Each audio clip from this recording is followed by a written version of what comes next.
அஸ்ஸலாமு அலைக்கும் வரஹ்மத்துல்லாஹி தஆலா வபரகாத்துஹு. ஜன்னத்தே கலாம் வ மஃபிரத்தே மகாம் வ நூரே ஜிசாம் வ தீனே இஸ்லாம்.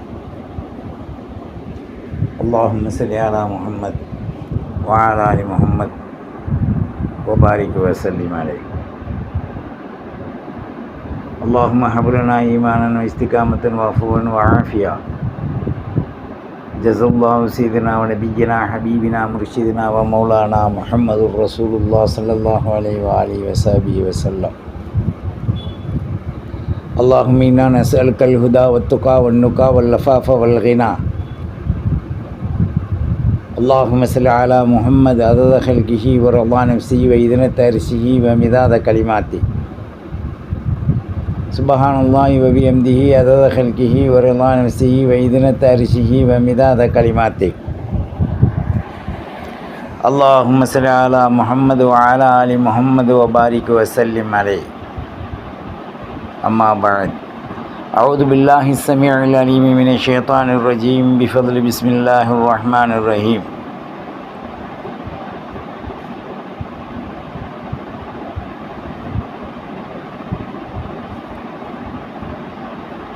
ثم ننجي رسلنا والذين آمنوا كذلك حقا علينا ننجي المؤمنين. قل يا أيها الناس إن كنتم في شك من ديني فلا أعبد الذين تعبدون من دون الله ولكن اعبدوا الله الذي يتوفاكم وأمرت أن أكون من المؤمنين.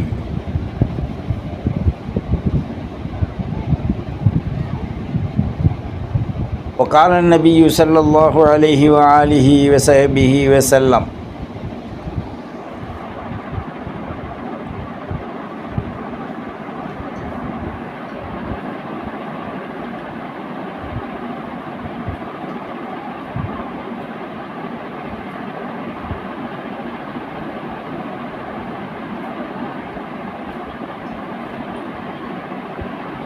كان يبدأ النبي صلى الله عليه وآله وسلم إذا دخل بيته قالت بالسواك.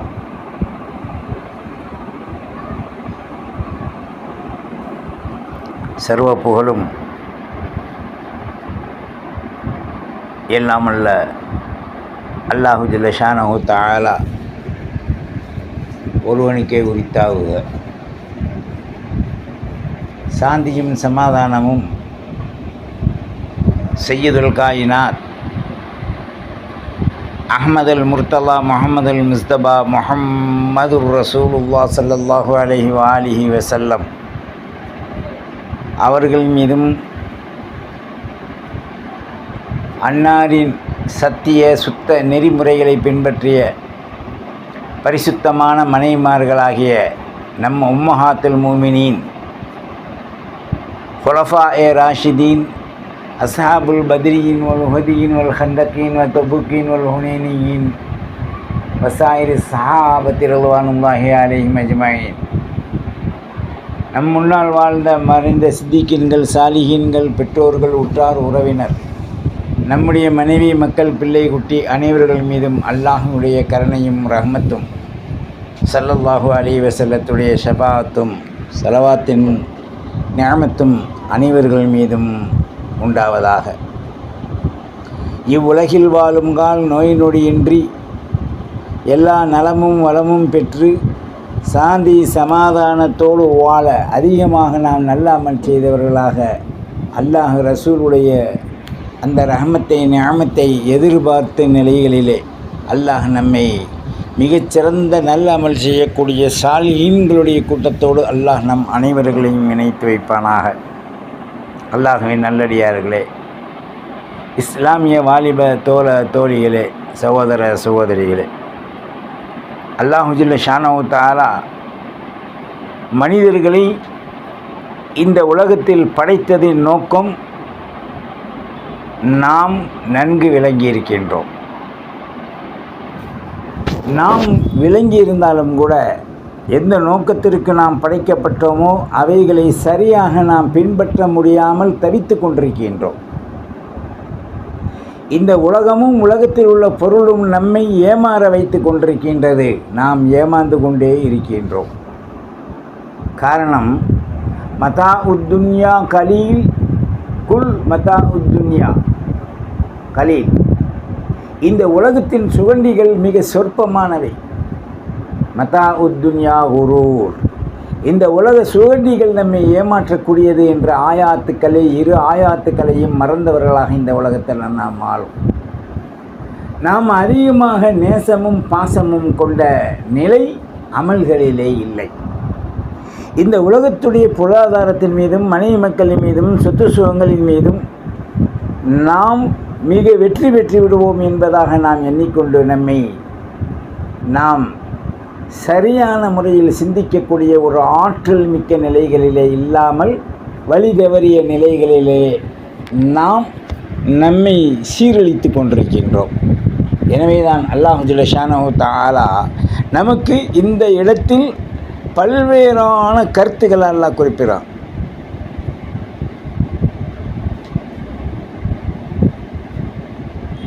சும்ம நுனஜ்ஜி ருசுலனா. நாம் நம்முடைய தூதுவர்களுக்கு மிக பெரும் வெற்றிகளை கொடுத்தோம். வல்லதீன ஆமனு, அவர்களை கொண்டு ஈமான் கொண்ட மூமின்களுக்கும் நாம் மிக பெரிய வெற்றிகளை கொடுத்தோம். கதாலிக ஹக்கன் அலைனா நுன்ஜில் முஃமினீன். இதுபோன்றுதான் ஒவ்வொரு நிமிடமும் ஒவ்வொரு துறையிலேயும் நாம் அதிகமாக மக்களுக்கு நாம் வெற்றிகளை கொடுத்து கொண்டிருக்கின்றோம். நல்லோர்களுக்கு உயர்வை தருகின்றோம் என்பதாக அல்லாஹ் ஜல்ல ஷானஹு தஆலா இந்த ஆயத்தில் குறிப்பிடுறான்.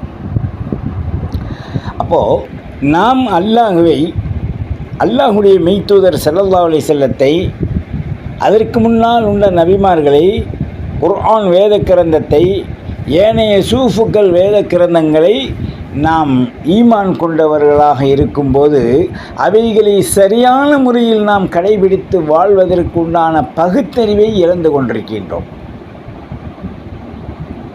குர்ஆன் நமக்கு வேறு நேர் வழிகாட்டக்கூடியது. குர்ஆன் வெற்றி பாதையிலே நம்மை உயர்வாக ஆக்கக்கூடியது. குர்ஆன் நமது வாழ்வுகளிலே மிகச்சிறந்த நல்ல பல அமல்களை, காரியங்களை நமக்கு காட்டித்தரக்கூடியதாக இருக்குது. ஆனால் நாம் இந்த உலகத்துடைய அற்ப இன்பங்களை, அற்ப நிலைகளை நாம் பின்பற்றக்கூடிய நிலைகளிலே நம்மை நாம் அழித்து கொண்டிருக்கின்றோம். அது எத்தகைய சந்தேகம் இல்லை. நோக்கங்கள் என்ன? அந்த அடவாடித்தனமான நிலைகளில் நாம் நம்மை பரிசுத்தப்படுத்துவதற்கு பகரமாக நாம் நம்மை இழிவான நோக்கத்தோடு கொண்டு சென்று கொண்டிருக்கின்றோம். எனவேதான் நபிமார்களை பின்பற்றுவதன் மூலமாக, நபிமார்கள் நமக்கு காட்டித்தந்த வழியை, உயர்வான வழியை நாம் எடுத்து நடப்பதன் மூலமாக, அதை அறிந்து நல்ல பல அமல் செய்து குற்றங்களை களைவதன் மூலமாக வெற்றி உண்டு. நபிமார்களுக்கு உள்ள வெற்றியை போன்று மூமின்களுக்கும் உண்டு என்று அல்லாஹ் ஜல்ல ஷானஹு தஆலா இந்த ஆயத்திலே நம்ம குறிப்பிடுகின்றான். ஆனால் அதிகமான மக்கள் ஈமானில் இருக்கும், ஆனால் வழி தவறியவர்களாக இன்றைக்கி போய் கொண்டிருக்கும். இந்த உலகத்தை பொறுத்த வரைக்கும் தீன், மார்க்கம் என்பது மிக தெளிவாக சொல்லப்பட்டுவிட்டது. தீனிலே வாழக்கூடியவர்களுக்கு மிகப்பெரிய தெளிவான வெற்றி உண்டு என்பதை அறிவிக்கப்பட்டிருச்சு. குர்ஆனின் மூலமாக, ஹதீஸின் மூலமாக, நபிமார்களுடைய வாழ்க்கை வரலாறின் மூலமாக, நல்லோர்கள் நாதாக்கள் காட்டி தந்து சீமானான வாழ்வை நமக்கு விட்டு சென்றதன் மூலமாக நாம் உயர்வாக ஆக்கிட்டோம். ஆனால் இன்றைக்கி இந்த இளைய சமுதாயம், ஆண்கள் பெண்கள் மனம் தோன்றிய நிலையிலே, மனம் முரண்டான நிலையிலே நடிகருக்கு பின்னாலே இன்றைக்கி சுத்தக்கூடிய நிலைகள் இன்றைக்கி அதிகமாயிருச்சு. பெற்றோர்களும் தடுப்பதில்லை, மற்றவர்கள் சொன்னாலும் கேட்பதில்லை. அப்போ தனக்கு அடங்காத பிள்ளையை எப்படி அடக்க வேண்டும் என்பதை கல்வியின் மூலமாக நமக்கு கற்றுக் கொடுத்திருக்கும் மார்க்கம். அதனால தான் ஸல்லல்லாஹு அலைஹி வஸல்லம் சொன்னாங்க, தலபுல் இல்மி ஃபரீலத்துன் அலா குல்லி முஸ்லிமி வ முஸ்லிமா. மார்க்க கலைஞானங்களை கற்றுக்கொள்வது இருபாலாரின் மீது கட்டாய கடமை என்று சொன்னார்கள். ஆனால் இன்னைக்கு ஒரு சாதாரண ஒரு மஜூசியோடு யகூதி நஸ்ரானியோடு தலைமை பொறுப்பிலே பாலிகான பெண்களும் ஆண்களும் சிறார்களும் விசிலடித்து கைதட்டி கொண்டு இன்றைக்கி பின்னாலே சென்று கொண்டிருக்கின்றார்கள் என்று சொன்னால் இவர்களுடைய குருட்டுத்தனமான அறிவு எங்கே முடிய போகின்றது என்பதை அவர்களுக்கு மத்தியிலே மிகப்பெரிய தோல்வியை நோக்கி காண்பித்து கொண்டிருக்கின்றனர். ஒரு பெண் தன்னுடைய அடக்கத்தை அடக்குமுறையிலே விளங்கி கொள்ளவில்லை. இஸ்லாம் என்பது அடக்குமுறை அல்ல. கல்வி என்பது அது மனிதர்களுக்கு தீங்கி விளைவிக்கக்கூடியது அல்ல. அப்போது மற்றவர்களுடைய அடவாடி அடக்குமுறையின் காரணமாக அவர்கள் என்னமோ உயர்ந்து விட்டார்கள் என்று அவர்களுக்கு பின்னால் செல்வது, நஜீஸான அந்த கருத்துக்களை ஏற்றுக்கொள்வது அடவாடித்தனமான வாழ்க்கையின் உச்சம் என்பதை அவர்கள் இன்னும் புரிந்து கொள்ளவில்லை. வாலிப பெண்களும் வாலிப ஆண்களும் பெற்றோர்கள் கண்டிப்பதும் இல்லை. சில குடும்பங்களிலே பெற்றோர்களே வெளியில் வரக்கூடிய சூழல்கள் இருந்து கொண்டிருக்கும். நமக்கு இஸ்லாம் எப்படி சொல்லியிருக்கின்றது? மறுவாழ்வின் திட்டங்கள் என்ன? இஸ்லாத்தில் ஒரு வாழ்வு உண்டு. அந்த வாழ்விற்கு பிறகு சும்மலா யமூத்து ஃபீஹா வலா யஹ்யா, மறுவாழ்வு என்பதே இல்லை. அத்தகைய அழியாத, அழிக்க முடியாத, தோல்வி இல்லாத மிகப்பெரும் வெற்றிக்குரிய ஒரு வாழ்வை அல்லாஹ் நமக்கு வச்சு அதனுடைய கருத்துக்களை ஆயத்தின் மூலமாக தெளிவாக்கியும் கூட நாம் அவர்களை பின்பற்றுவதற்கு மிக சங்கூஜமானவர்களாக, சங்கடமானவர்களாக, அதன் மீது எரிச்சல் கொண்டவர்களாக இந்த உலகத்தில் இன்றைக்கி நாம் வாழ்ந்து கொண்டிருக்கோம். அதனால தான் வெற்றி நபிமார்களுக்கும் மூமின்களுக்கும் என்று இந்த முந்தைய ஆயத்தில் சொல்லிட்டு சொல்கிறான். குல் நபியை நீங்கள் மக்களுக்கு தெளிவுபடுத்துங்க. ஐயுஹன்னாஸ், மக்களே. மூமினை சொன்னான், இப்போ பொதுவாக சொல்கிறான், மக்களே. இன் குன்தும் ஃபீ ஷக்கிம் மின் தீனி, நான் அனுப்பிய இந்த மார்க்கத்தில் உங்களுக்கு ஏதாவது ஒரு சந்தேகம் இருந்தால், ஃபலா அஅ்புதுல்லதீன தஅ்புதூன மின் தூனில்லாஹ், அல்லாஹ் அல்லாதவைகளை வணங்குகின்றார்களே அவர்களோடு சேர்ந்து நீங்கள் ஆட்டம் போட்டு நீங்கள் வாழ ஆரம்பித்து விட்டால் அந்த வாழ்வு உங்களுக்கு சுகமளிக்காது. வலாக்கின் அஅ்புதுல்லாஹ் அல்லதீ யதவஃபாக்கும், அல்லாஹுடைய அந்த நிஅமத்துக்களை பெற்று இந்த உலகத்தில் வாழ்ந்து கொண்டு நீங்கள் அல்லாஹ்வை வணங்காமல் மரணித்து விட்டால், அல்லாதவருடைய வணக்கங்களிலிருந்து நீங்கள் வணங்கி அப்படியே மறுத்து விட்டால் யதவஃபாக்கும், அப்படித்தான் அல்லாஹ் உங்களை மௌத்தாக்குவான். ஒமிர்தானாக்கும் மினல் முஃமினீன், நான் மூமினில் நின்றும் நிலைத்து மூமினாக ஆக்கப்பட்டிருக்கின்றேன் என்று நபியை நீங்கள் மக்களுக்கு பிரகடனப்படுத்தியிருங்கன்றான்லாம். இப்போ இதில் விளங்க வேண்டிய விஷயம் ரெண்டு. முதல்ல அல்லாஹ் சொன்னது நபிமார்களுக்கும் மூமின்களுக்கும் வெற்றி ஆக்கிட்டான், நுஞ்சில் மூமினின் தான். ரெண்டாவது பொதுவாக மக்களை அழைத்து சொல்கிறான், என்னுடைய மார்க்கத்தின் மீது நபிமார்கள் காட்டி தந்த அந்த வணக்கத்தின் மீது உங்களுக்கு சந்தேகம் இருந்து அந்த சந்தேகத்தில் மௌத்தாகிட்டீங்கன்னு சொன்னால், அந்த சந்தேகத்திலேயே உங்களை அடக்கப்பட்டு விட்டால் உங்களுக்கு தோல்வி தான். ஃபலா அஅ்புதுல்லதீன தஅ்புதூன மின் தூனில்லாஹ், அல்லாத ஒரு பொருளை நீங்கள் வணங்குகின்றீர்களா, நிச்சயமாக உங்களுக்கு வெற்றி கிடையாது. வலாக்கின் அஅ்புதுல்லாஹ் அனிஅ்புதுல்லாஹ் வலாக்கின் அஅ்புதுல்லஹுல்லதீ யதவஃபாக்கும், அல்லாஹ்வை வணங்கிய நிலையிலே நீங்கள் மரணித்து விட்டால் ஒமிர்தன் அக்கூன மினல் முஃமினீன், நீங்கள் உயர்ந்த தரஜாவை அடைவதோடு மூமின்கள் நின்றும் உள்ளவர்களாக இருப்பீர்கள் என்று கூறிட்டு நபிமார்களுக்கு அல்லாஹ் ஜல்ல ஷானஹு தஆலா இதை எடுத்துரைக்கிறார் ஸல்லல்லாஹு அலைஹி வஸல்லத்துக்கு. அப்போது ஒரு மனிதன் வணங்கும்போது அல்லாஹ்வை வணங்கணும். அல்லாஹ்வை வணங்கி கொண்டிருக்கும் போது ஒரு மனிதன் மாற்றாரை பின்பற்றி வாழ்ந்தானேயானால் அவனில் நின்றும் அவனாகத்தான் மாறுவான். ஆணாக இருந்தாலும் சரி, பெண்ணாக இருந்தாலும் சரி. ஒரு அற்ப இந்த தேர்தலுடைய விஷயத்துக்காக வேண்டி எத்தனை பாலியகால பெண்கள், எத்தனை திருமணம் முடிக்காத பெண்கள், திருமணம் முடித்த பெண்கள், வயது வந்தவர்கள், வயது வராதவர்கள் எல்லாம் இந்த விசிலை வச்சு அடிச்சுக்கிட்டே இருந்தாங்க. வாழ்வு என்பது, வாழ்வின் தரம் என்பது இஸ்லாம் நமக்கு காட்டி கொடுத்திருக்கு. எவனையும் நாம் பின்பற்ற என்ற அவசியம் இல்லை. உலக ரீதியில் ஜனநாயகத்தை பாதுகாப்பது நமது கடமை. ஜனநாயகத்தின் உரிமையிலே நாம் ஓட்டு போடுவது நமக்கு உரிமை. ஆனால் அதற்கு மாற்றமாக நாம் தீனையை அழிக்க வேண்டும் என்று நினைத்தால் நிச்சயமாக அவர்கள் அல்லாஹுவால் தண்டிக்கப்படுவார்கள் என்பதற்கு பல்வேறான ஆயாத்துக்களை அவர்களுக்கு அரபி விளங்கவில்லையானாலும் தமிழின் மூலமாக அவர்கள் படித்து கொள்ளலாம். நாம் சிந்திக்கணும். எனது உரிமை, எனது நிலை, அதுக்கெல்லாம் இங்கே இஸ்லாத்தில் வேலை இல்லை. நீ எவனுக்கோ ஓட்டு போடு, ஓட்டு போடாமல் போடு, அதை பற்றி இப்போ பிரச்சனை இல்லை. இஸ்லாத்திற்கு பகரமாக இஸ்லாத்தை விற்பனராக ஆக்கிவிடக்கூடிய ஆண்களும் பெண்களும் அறிவுள்ளவர்களை போன்று அவர்கள் தங்களை அழிக்குகின்ற ஆண்களும் பெண்களும் மிகைத்து விட்டதன் காரணமாக இன்றைக்கி ஒரு மேடையிலே ஒரு ஆணுக்கு பின் ஒரு திருமணம் முடித்த கணவன் மனைவி கூட ஒரு மேடையிலே போய் நிற்பதை விரும்பாத இஸ்லாம் இன்றைக்கி இந்த மண்டபம் என்று துண்டாடப்பட்டு சீட்டாடப்பட்ட இந்த வாழ்வு இன்றைக்கு எப்படி ஆகிப்போச்சுன்னு சொன்னால், அந்நியர்களோடு நின்று அவர்களோடு ஒட்டி கை கொடுத்து அவர்களோடு மோதி கொண்டு இருக்கக்கூடிய ஒரு சூழல்கள் இன்றைக்கி மிகைத்தரிச்சு. நவுது பில்லாஹி மின்ஹா. அல்லாஹ் இந்த சமூக உண்மையான மக்களை அல்லாஹ் பாதுகாப்பான், சந்தேகமே இல்லை. அது அல்லாதவர்கள் மாற்றிக்கொண்டார்கள், அவர்களை அல்லாஹ் தான் பாதுகாப்பு வழங்க வேண்டும். சமூகம் எங்கே செல்கின்றது என்பதற்கு இந்த ஆண்டு ஒரு நமூனாவாக இதனுடைய வாழ்வின் தரங்கள் இன்றைக்கு அமைஞ்சிருக்கு.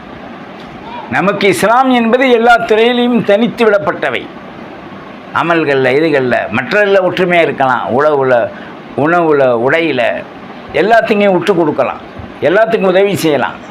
ஆனால் இஸ்லாம் இப்படி தான் என்று சொல்லி அமல் செய்ய கற்றுக் கொடுத்ததற்கு பிறகு இஸ்லாத்தை விட்டு ஹாரிஜி வெளியாகி இஸ்லாமிய சின்னங்களாகிய பருதாக்களையும் இஸ்லாமியர்கள் என்ற அடையாளங்களையும் போட்டுக்கொண்டு மூதேவிக்கு பின் சுத்துதல் என்பது எவ்வளோ பெரிய ஒரு தரக்குறைவான வாழ்வின் உச்ச நிலை என்பதை இந்த வாலிபர்களும் வாலிப பெண்மணிகளும் சிந்திக்கணும்.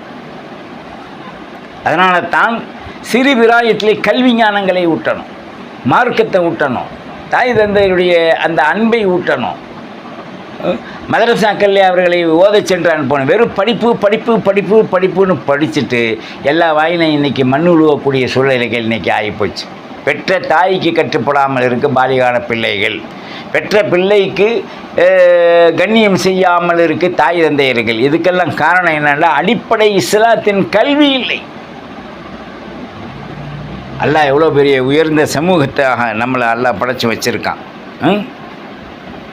அல்லாஹ் சொல்கிறான், ஒன் அகிம், நபியே மக்களுக்கு நீங்கள் சொல்லுங்கள், வஜ்ஹக லித்தீனி ஹனீஃபா, மார்க்கத்தில் நீங்கள் பிடிப்பாக உறுதியாக நீங்கள் மார்க்கத்தில் நிலை நில்லுங்கள். வலா தகுனன் மினல் முஷ்ரிகீன், இணை வைத்தவர்களை போன்று நீங்கள் வாழ வேண்டாம். அப்போ இணை வைத்தவர்கள் எப்படி வேணாலும் வாழலாம். முஷ்ரிக்குகள், யகூதி, நசரானி, மஜூசி, அவங்க வாழ்வு எப்படி வேணாலும் இருந்துக்கலாம் உலகத்தில். ஆனால் ஒரு முஸ்லீம் இப்படித்தான் வாழ வேண்டும் என்ற ஒரு நிர்பந்தத்தை, நிலையை, பரிசுத்தத்தை அல்லாஹ் குர்ஆனில் கொண்டு வந்த பிறகு இந்த சமூகம் எங்கே செல்கின்றது? அழிவை நோக்கி சென்று கொண்டிருக்கின்றது. இந்த அழிவின் விளிம்பில் இருக்கக்கூடிய இந்த சமூக இளைஞர்களை, வாலிபர்களை சீர்திருத்ததற்காகவே சமூகங்கள் அக்கறை கொள்ள வேண்டும், உலமாக்கள் அக்கறை கொள்ள வேண்டும், நல்லோர்கள் நாதாக்கள் அக்கறை கொள்ள வேண்டும். பிஞ்சு உள்ளத்திலிருந்து அவருடைய வாழ்வின் ஈன நிலைகளை கலட்டி எடுத்துவிட்டு பரிசுத்தமான வெற்றியின் வாழ்வை அவர்களுக்கு கற்றுக் கொடுக்க வேண்டும். அப்படி இருந்தால்தான் இந்த சமூகம் பின்னடைவுக்கு செல்லாமல் முன்னோக்கி வந்து கொண்டிருக்கும். ஒன்றுமில்லாத காலங்களில், வசதி இல்லாத காலங்களில் கல்வி ஞானங்கள் அவர்களுக்கு கற்றுக் கொடுக்கப்பட்டு கொண்டிருந்தது. எல்லாம் வந்துவிட்டது. ஆனால் இன்றைக்கி அந்த குர்ஆனை பரிசுத்தமாக ஓத முடியவில்லையே என்ற கவலைக்குரிய நிலை அதிகமாயிருச்சு. ஒரு காலத்தில் குர்ஆன் வாங்குவதற்கே பைசா இருக்காது. காயிதா ஜுசு, அம்மா ஜுசு, பிறகு அலிபேத்த அந்த ஜுசு வாங்குறதுக்கு ஒரு 2 ரூபா இருக்காது. அந்த நேரத்தில் அந்த பிள்ளைகளுக்கு போர்டின் மூலமாக கிதாப் வாங்க வசதி இல்லாதவர்களுக்கு போர்டின் மூலமாக நோட்டுக்களை வாங்க வைத்து அல்லது உஸ்தாதுகளை வாங்கி கொடுத்து கையெழுத்தின் மூலமாக அவர்களுக்கு கற்றுக் கொடுத்த கல்வி ஒரு 30 ஆண்டுகளுக்கு முன்னால் இஸ்லாமிய கல்வி. அதில் கலிமா, தொழுகை, நோன்பு, ஜகாத், ஹஜ்ஜு, ஹிசாப், நிசாப், முழுக்கின் ஃபரது, ஜனாபத்தின் ஃபரது, வாஜிபு, சுன்னத்து எல்லாம் போர்டில் எழுதி போட்டு 130 ஃபரதுகள், சுன்னத்துக்கள், வாஜிபுகள் அந்த பிள்ளைகள் மனநமிட்டு அந்த மனநத்திற்கு பரிசாக பெற்ற பொருள்கள் சாதாரணமாக ஒரு காகித பென்சில், ஒரு பேனா அல்லது ஒரு நோட்புக் இப்படித்தான் கிடச்சிச்சு.